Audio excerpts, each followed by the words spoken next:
ஹல்லேலூயா. வேதமும் தியானமும் பகுதியில் சங்கீதம் 11ஆம் அதிகாரம். வேதமும் தியானமும் பகுதியில் சங்கீதம் 11ஆம் அதிகாரம். ஹல்லேலூயா. ஸ்தோத்திரம். இது ராகவ தலைவனுக்கு ஒப்புவிக்கப்பட்ட தாவீதுடைய சங்கீதம். இது முதலாவது நம்பிக்கையின் சங்கீதம். ஹல்லேலூயா. கர்த்தரை நம்புவதற்கு ஒரு காரணங்கள் இருக்கிறது. 1லிருந்து 3 வரைக்கும் கர்த்தரை நம்புவதற்கான காரணங்கள். 4லிருந்து 5 வரைக்கும் நீதிமான் சோதிக்கப்படுகிற காரியம். 6லிருந்து 7 வரைக்கும் துன்மார்க்கன் தண்டிக்கப்படுகிறான், நீதிமான் பாதுகாக்கப்படுகிறான். இதில் 3 பிரிவுகளாக பிரித்து நாம் இதை தியானிக்க போகிறோம். பிரியமானவர்களே, தாவீது மிகுந்த போராட்டத்தில் இருக்கிறார். தேவன் மீது தான் வைத்திருக்கிற நம்பிக்கையை விட்டுவிடும் அளவுக்கு தாவீதுக்கு சோதனை உண்டாயிற்று. இந்த சோதனையிலே தாவீது ஜெயம் பெறுகிறார். கர்த்தரை விசுவாசத்தோடு உறுதியாக பற்றி கொள்கிறார். சவுல் தாவீதுக்கு விரோதமாக எழும்பிய போது தாவீது இந்த சங்கீதத்தை எழுதியிருக்க வேண்டும் என்று வேத பண்டிதர்கள் சொல்லுகிறார்கள். தாவீதை கொள்ளுகிறதற்காக சவுல் அவர் மீது பட்டயத்தை எறிந்தார். அப்போது தாவீதின் சிநேகிதர்கள் தன்னுடைய தேசத்தை விட்டு தப்பித்து ஓடி போகுமாறு அவருக்கு ஆலோசனை சொன்னார்கள். ஆனால் தாவீதோ அவர்களுடைய வார்த்தையின் பிரகாரமாக தன்னுடைய ஜீவனை காப்பாற்றிக் கொள்ள தேசத்தை விட்டு ஓடி போகவில்லை. அவர் கர்த்தரை நம்பி இருக்கிறார். கர்த்தர் தன்னுடைய அஸ்திபாரத்தை காத்து கொள்வார் என்று தாவீது விசுவாசிக்கிறார். தனக்கு ஏற்பட்டிருக்கிற பிரச்சனையை தாவீது கர்த்தரிடத்தில் அறிவிக்கிறார். தான் கர்த்தரை நம்பி இருப்பதற்காக விசுவாசத்தோடு சொல்லுகிறார். தேசத்தை விட்டு ஓடி போகுமாறு தனக்கு ஆலோசனை சொல்லுகிறவர்களுக்கு தாவீது பிரதித்திரமாக சொல்லுகிறார். கர்த்தருடைய பாதுகாப்பும் பராமரிப்பும் தனக்கு இருப்பதாக அவர் விசுவாசத்தோடு அறிக்கை செய்கிறார். 4வது வசனத்துல கர்த்தர் நீதியுள்ளவர், அவர் நீதியின் மேல் பிரியப்படுகிறவர், நீதிமானை சோதித்து அறிகிறவர், துன்மார்க்கனை அழித்து போடுகிறவர். ஹல்லேலூயா. ஆமென். தாவீது வந்த பிரச்சனையை போல் கர்த்தருடைய பிள்ளைகளாகிய நமக்கும் பிரச்சனைகள் வரலாம். நமக்கு விரோதமாகவும் கர்த்தருடைய சபைக்கு விரோதமாகவும் சத்துருக்கள் எழும்பி தூஷணமான வார்த்தைகளை பேசலாம். கர்த்தர் நம்மை கைவிட்டு விட்டார் என்று சொல்லி சத்துருக்கள் நம்முடைய விசுவாசத்தை பலவீனம் பண்ணலாம். இப்படிப்பட்ட சூழ்நிலைகளில் 11வது சங்கீதத்தை தியானிப்பது நமக்கு ஆறுதலாகவும் பிரயோஜனமாகவும் இருக்கும். பிரியமானவர்களே, ஹல்லேலூயா. நான் கர்த்தரை நம்பியிருக்கிறேன், பின்ன ஏன் நீங்கள் என் ஆத்மாவை நோக்கி பட்சியை போல் உன் மலைக்கு பறந்து போய் என்று சொல்லுகிறீர்கள்? இதோ துன்மார்க்கர் வில்லை வளைத்து செம்மையான இருதயத்தார் அந்தகாரத்தில் எய்யும்படி தங்கள் அம்புகளை நாணிலை தொடுக்கிறார்கள். அஸ்திபாரங்களும் நிர்மூலமாகிறதே, நீதிமான் என்ன செய்வான்? கர்த்தரை நம்பியிருக்கிறேன். அவர் எவ்வளவு தைரியமா சொல்லுகிறார், கர்த்தரை நம்பியிருக்கிறேன், பின்ன ஏன் என் ஆத்மாவை நீங்க பட்சியை போல பறந்து போய் ஒரு மலையில போய் இருந்துக்கோ என்று சொல்றீங்களே என்று சொல்கிறார். தேவனை தன்னுடைய நம்பிக்கை என்று தாவீது தீர்மானித்திருக்கிறார். அவர் தன்னுடைய தீர்மானத்தில் உறுதியாய் இருக்கிறார். நான் கர்த்தரையை நம்பி இருப்பதாக விசுவாசத்தோடு அறிக்கை செய்கிறார். தாவீதின் விசுவாசத்திற்கு சோதனை வந்திருக்கிறது.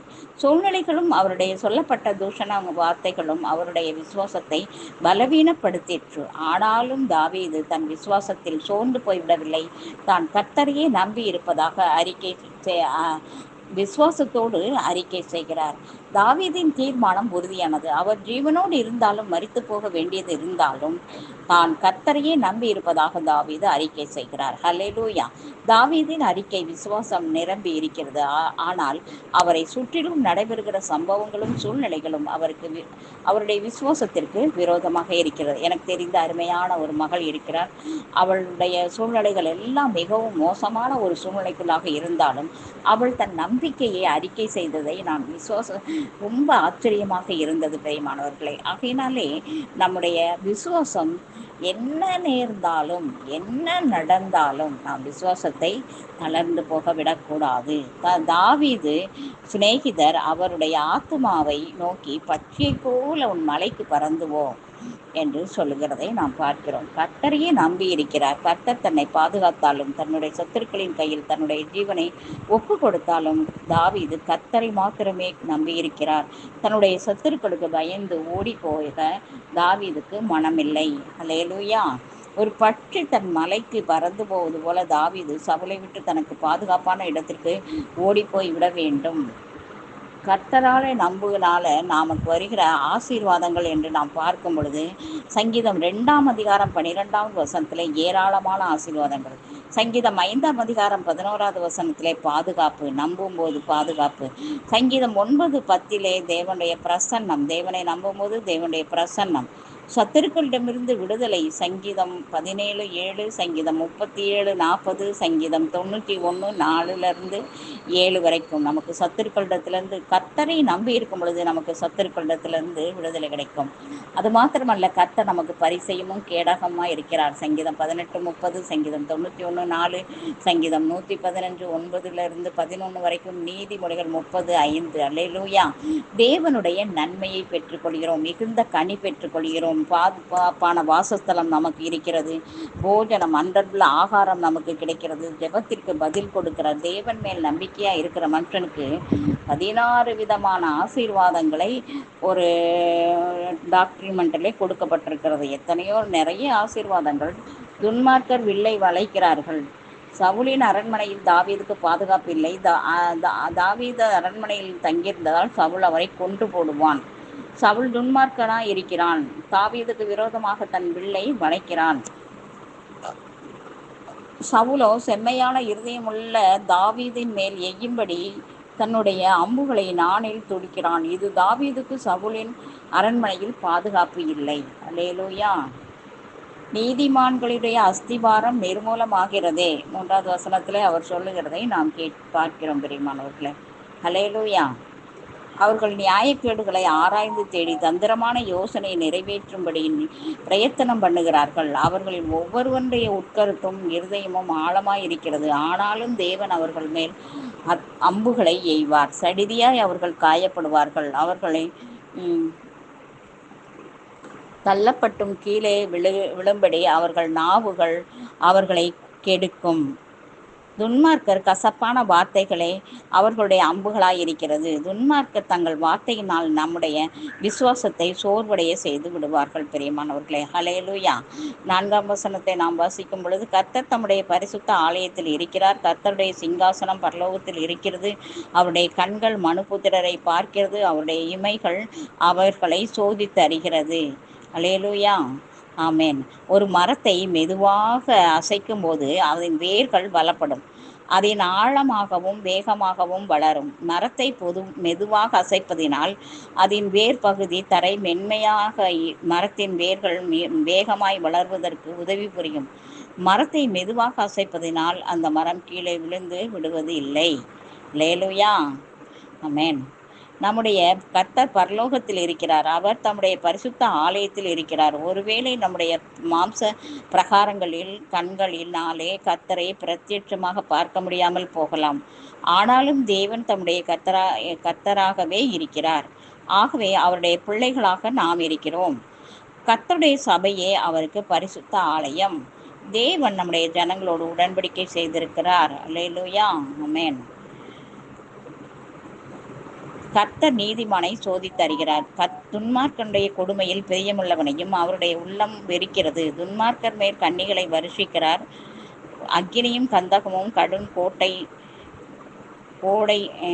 கோடை கொந்தளிப்பும் அவர்கள் குடிக்கும் பாத்திரத்தின் பங்கு. துன்மார்க்கர் பரிசுத்தவான்களை ஒடுக்குகிறார்கள். இதனால் தங்களுக்கு நன்மை உண்டாகும் என்று நினைக்கிறார்கள். ஆனால் அவர்களுக்கு நன்மைக்கு பதிலாக தீமையே என்ன செய்கிறோம்? உண்டாகும். பிரியமானவர்களே, ஹல்லேலூயா. கர்த்தர் நீதிமானை சோதித்து அறிவார். நமக்கு நன்மை உண்டாகும்படி கர்த்தர் நம்மை சோதிக்கிறார். அல்லேலூயா. சோத்திரம். துன்மார்க்கன் செலுத்திருந்தால் கர்த்தர் அவர்களுடைய துன்மார்க்கத்தை அங்கீகரிக்கிறார் என்று வியாக்கியானம் பண்ணக்கூடாது. துன்மார்க்கர் சுகமாய் வாழும்போது கர்த்தர் அவர்கள் மேல் பிரியமாய் இருக்கிறார் என்றும் நாம் முடிவு செய்துவிடக்கூடாது. துன்மார்க்கருடைய ஐஸ்வர்யம் சம்பத்தும் அவர்களுக்கு அழிவை தரும். பிரியமானவர்களே, அல்லேலூயா. கர்த்தர் துன்மார்க்கர் மேல் கண்ணிகளை வருஷிக்க பண்ணுவார். துன்மார்க்கன் தன்னுடைய சுய பிரயாசத்தினாலும் சுய முயற்சியினாலும் கர்த்தருடைய தண்டனையிலிருந்து தப்பிக்கவே முடியாது பிரியமானவர்களே. ஆகையினாலே துன்மார்க்கனை குறித்து நாம் ஒரு காரியமும் அவன் அக்கினி, கந்தகம், கடும் கோடை கொந்தளிப்பு ஆகிய இவைகள் கர்த்தர் துன்மார்க்கர் மீது வரும்.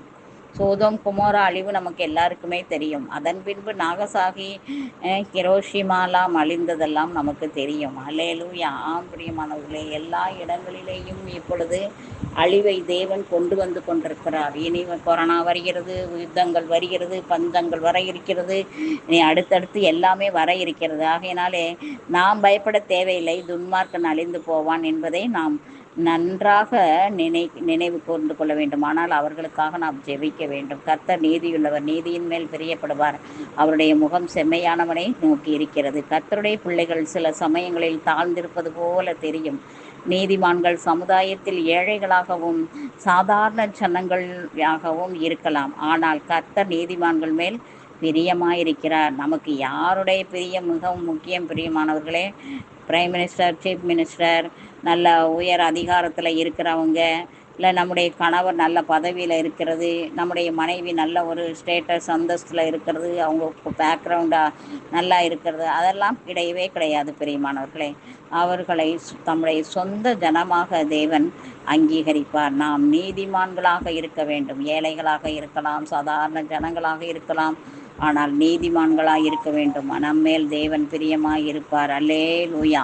நம்முடைய சொந்த ஜனமாக அவர் அங்கீகரிக்கிறார். அவர்களுக்கு தம்முடைய கிருபைகளையும் சிலாக்கியங்களையும் ஆசீர்வாதங்களையும் கொடுக்க இருக்கிறார். அல்லேலூயா. ஆம் பிரியமானவர்களே, நாம் நிர்மூலமாகி விடுவோமோ, நீதிமான் என்ன செய்வான் என்று புலம்பினாலும் கர்த்தர் எங்கே இருக்கிறார்? பரிசுத்த ஆலயத்தில் இருக்கிறார். கர்த்தர் எங்கே இருக்கிறார்? அவருடைய சிங்காசனம் எங்கே இருக்கிறது? பரலோகத்தில் இருக்கிறது. அவர் கண்கள் என்ன செய்து கொண்டிருக்கிறது? மனுபுத்தரை பார்த்து கொண்டே இருக்கிறது. அவருடைய இமைகள் அவர்களை சோதித்து அறிகிறது. அல்லேலூயா. ஆம் பிரியமானவர்களே, கர்த்தர் நம்மை எப்பொழுதும் சோதித்து அறிந்து கொண்டிருக்கிறார். நம்மை அறிகிற தேவனை அறிகிற அறிவின் மேன்மையை நாம் அடைந்து கொள்வதற்கு தேவன் நம்மை அறிய வேண்டும் பிரியமானவர்களே. நம்மில் அவர் நம்மை அறிகிற தேவனாக இருக்கிறார். ஹல்லேலூயா. நம்மேல் பிரியமாய் இருக்கிறார். அவருடைய முகத்தை செம்மையானவனை நோக்கி இருக்கிறது. ஹல்லேலூயா. எந்த ஒரு காரியத்துக்காகவும் நாம் கலங்க தேவையில்லை, பயப்பட தேவையில்லை, சோர்ந்து போக தேவையில்லை. நாம் உற்சாக ஆவியை நாம் இடைக்கட்டி கொள்ள வேண்டும் பிரியமானவர்களை. தாவீது எப்படி உற்சாக ஆவியை இடைக்கட்டி கொண்டானோ, துன்பம், துக்க, துயரங்கள், வேதனைகள், கண்ணீர்கள், அவமானங்கள், விரல் நீட்டுதல், நீபச்சொல் எல்லாம் வந்தாலும் என் தேவாதி தேவன் நம்மை சூழ்ந்து கொள்கிற தேவனாக, நம்மேலே கண்ணோக்கமாய் இருக்கிற தேவனாக, நம்மை அறிந்து கொள்கிற தேவனாக இருக்கிறபடினாலே நாம் ஒரு நாளும் சோர்ந்து போக தேவையில்லை. நீதிமான் நித்திய அஸ்திபாரம் உள்ளவன். ஹல்லேலூயா. அவர் முகம் தேவன் நம்மை நோக்கி இருக்கிறது பிரியமானவர்களே. கர்த்தர் நம்மை ஆசீர்வதிப்பாராக. ஹல்லேலூயா. ஸ்தோத்திரம்.